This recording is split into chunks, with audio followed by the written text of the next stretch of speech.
Hello friends, দেখো আমি আজকে ডিনার নিয়ে চলে এসেছি। যেহেতু আজকে ঝড় বৃষ্টি হয়েছে, আর তোমরা জানো এই ঝড় বৃষ্টিতে একটু চটপটে খাবার খেতেই বেশি ভালো লাগে। আর এই চিকেন রোল তো আমার ছেলে মেয়ে আর তার তোমাদের দাদাভাই খুবই পছন্দ করে। ওরা বাইরের খাবারটা কমই খাই, আমরা খুব একটা বাইরের খাবার খাই না, যতটা পারি ঘরে বানিয়েই খাই।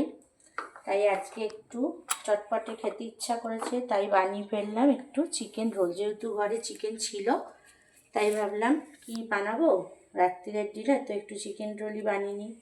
দেখো বন্ধুরা, আমি এখানে চিকেন রোল বানিয়ে এই যে মুড়ছি এবার। খুব গরম।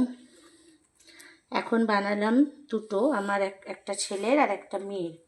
আমার আর তোমার দাদা ভাইয়ের বানাবো। তোমার দাদাভাই আসলে, কারণ তোমার দাদাভাই এখনও আসেনি দোকান থেকে, তাই ছেলেকে আর মেয়েকে বানিয়ে দিলাম।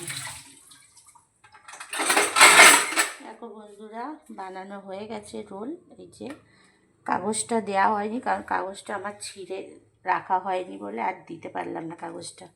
কেমন হয়েছে বলো, তোমরা একটু দেখে কমেন্টস করো। যদি ভালো লাগে তো লাইক করো। টাটা বন্ধুরা, গুড নাইট।